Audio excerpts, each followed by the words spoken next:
Hello friends, welcome to basic maths classes. मैं हूं मनोज टंडन। आप सभी दोस्तों का इस चैनल पर तहे दिल से स्वागत है और आप सभी के माता पिता को नमस्कार, जय हिंद, वंदे मातरम। फ्रेंड्स, आज का जो वीडियो है कक्षा 10वीं वालों के लिए वेरी वेरी मोस्ट इम्पोर्टेंट रहने वाला है। देखिए, अब क्या है, जनवरी आपका खत्म होने वाला है, फरवरी आपके लिए बचा है, एक माह के बाद क्या है, आपका एग्जाम है। ठीक है, तो गणित के जितने भी प्रश्न हैं उनको आपको क्या करना है, जितनी बार हो सके उतनी बार आपको बना बना करके क्या कर लेना है, देख लेना है।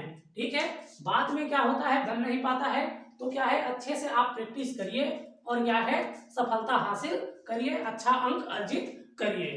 ठीक है, तो चलिए एक आज प्रश्न को बताने वाले हैं।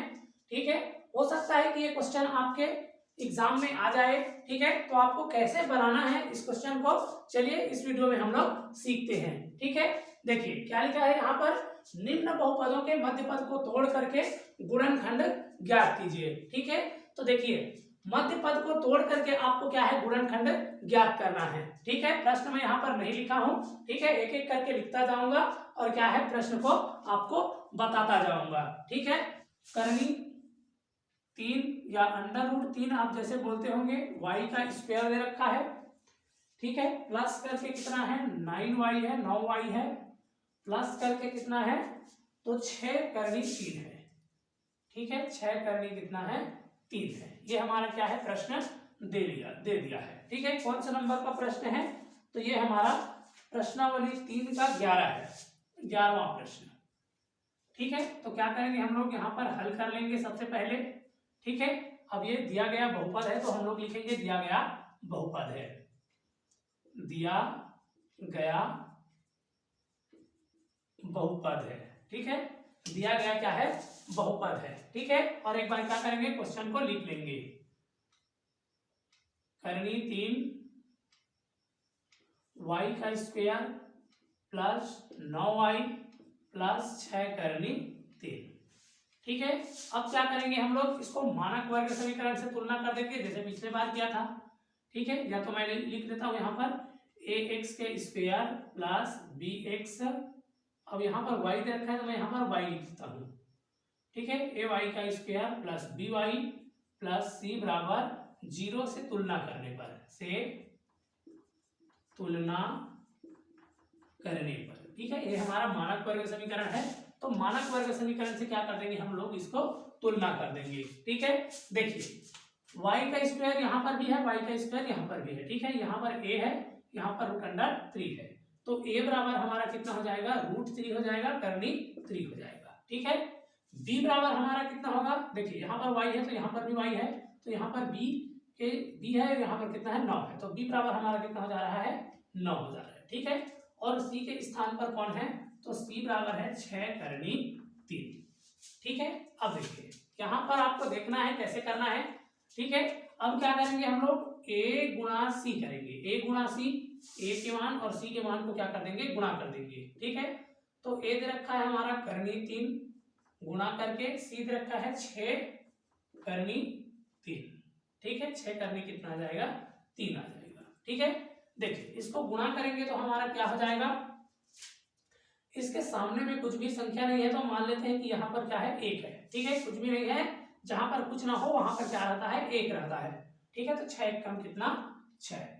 अब करनी 3 और करनी 3 गुणा होगा, तो करनी 3 का स्क्वायर मतलब क्या आ जाएगा, आपका 3 ही आ जाएगा। ठीक है, इन दोनों को गुणा कर ले तो कितना होगा, 6 या 18 हो जाएगा। ठीक है, और b का मान हमारा कितना दे रखा है, 9 दे रखा है, यहाँ पर मैं लिख देता हूँ b बराबर कितना है, 9 है। ठीक है, अब क्या करेंगे, इस b को ऐसे तोड़ेंगे कि जोड़े या घटाएं तो क्या हो जाए, हमारा ये संख्या आ जाए, और गुणा करें तो हमारा ये संख्या आ जाए। ठीक है, तो कैसे तोड़ेंगे, तो इसको हम लोग 6 गुणा 3 कर लेंगे, 6 गुणा 3 करेंगे तो 6 या 18, और दोनों को जोड़ेंगे तो कितना, पुनः 9 आ जाएगा। ठीक है, तो उम्मीद है आपको क्या है, यहाँ पर समझ में आ रहा होगा। ठीक है, अब क्या करेंगे हम लोग, इस 9y के स्थान पर हम लोग 9y नहीं लिखेंगे, अब क्या लिखेंगे, 6y प्लस करके क्या लिख देंगे हम लोग, 3y। ठीक है, तो चलिए एक बार मैं समीकरण यहाँ पर बना लेता हूँ, कितना हो जाएगा, करनी 3y का स्क्वायर प्लस, अब इस 9y के स्थान पर मैं लिख देता हूँ 6y प्लस 3y प्लस करके लिख देता हूं यहाँ पर 6 करनी 3। ठीक है, ये क्या है हमारा समीकरण बन चुका है। चलिए, या तो फिर क्या करते हैं हम लोग, इसको इधर लिख देते हैं, इसको यहाँ पर लिख देते हैं। तो यहाँ पर हमारा कितना हो जाएगा, करनी 3y का स्क्वायर, ठीक है, प्लस करके मैं यहाँ पर 3y लिख देता हूँ, प्लस करके 6y लिख देता हूँ, और इधर क्या है प्लस करके मेरा कितना हो जाएगा 6 करनी 3 हो जाएगा। ठीक है, देखिए अब क्या करेंगे, हमें इसमें से बाहर निकालना है। ये हमारा एक पद हो जाएगा, एक पद ये हो जाएगा। ठीक है, दोनों में हमारा क्या दिख रहा है, अभी देखने पर तो कुछ भी नहीं दिख रहा है, एक तो y दिख रहा है, तो y लिख लेंगे यहाँ पर। ठीक है, तो क्या करते हैं, सबसे पहले एक बार इसको तोड़ देते हैं, उसके बाद हम लोग क्या करेंगे, इसको लिखेंगे। ठीक है, देखिए यहाँ पर करनी 3 का करनी 3, y का स्क्वायर प्लस का प्लस, क्या मैं इस 3y को करनी 3 इंटू करनी 3 का y लिख सकता हूं, प्लस 6y प्लस 6 करनी 3 लिख सकता हूं, नहीं लिख सकता हूं। ठीक है, इन दोनों को गुणा करेंगे तो करनी 3 का स्क्वायर होगा, स्क्वायर और क्या है करनी कट जाएगा, तो क्या बच जाएगा हमारा 3 बच जाएगा। ठीक है, तो पुनः हमारा ये आ जाएगा। अब देखते हैं इन दोनों में हमारा क्या दिख रहा है, तो देखिए करनी 3 है यहाँ पर, करनी 3 यहाँ पर भी है, तो करनी 3 पहले निकालेंगे। यहाँ पर एक y दिख रहा है, यहाँ पर भी y है, तो y भी बाहर निकाल देंगे। ठीक है, अब क्या बच रहा है, यहाँ पर y का स्क्वायर है तो एक y बचेगा, प्लस एक करनी 3 बाहर निकला है तो दूसरा करनी 3 बच जाएगा यहाँ पर। ठीक है, y भी हमारा बाहर निकल चुका है। अब यहाँ पर हमारा क्या है, दोनों में 6 दिख रहा है, तो दोनों में से हम लोग क्या करेंगे, 6 बाहर निकाल देंगे। यहाँ पर y प्लस और यहाँ पर क्या बच जाएगा, करनी 3 बच जाएगा। ठीक है, अब देखिए अब क्या है, ये दोनों हमारा समान आ चुका है, एक बार लिख देंगे y प्लस करनी 3। ठीक है, और दूसरा क्या है, दूसरा ये बचा हुआ है उसको लिख देंगे करनी 3y प्लस कितना 6। ठीक है, तो ये क्या हो चुका है हमारा, इस क्वेश्चन का गुणनखंड आ चुका है। ठीक है, हमने मध्य पद को तोड़ करके क्या है यहाँ पर गुणनखंड प्राप्त कर लिए हैं। ठीक है, तो देखिए ये क्वेश्चन काफी ज्यादा इंपॉर्टेंट है। ठीक है, बहुपदों के मध्य पद को तोड़ करके आपको गुणनखंड निकालने के लिए बोला जाएगा, गुणनखंड करने के लिए बोला जाएगा। तो इस तरह से आप क्या कर सकते हैं, गुणनखंड प्राप्त कर सकते हैं। ठीक है, उम्मीद है वीडियो आपको समझ में आया होगा, वीडियो पसंद आया होगा।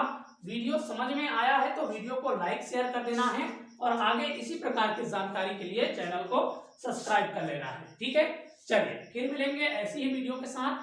तब तक के लिए आपको स्वस्थ रहना है, मस्त रहना है, और एकदम शानदार तरीके से, एकदम जबरदस्त तरीके से आपको क्या करना है, पढ़ाई करते रहना है। ठीक है, चलिए विदा लेते हैं। नमस्कार, जय हिंद, वंदे मातरम।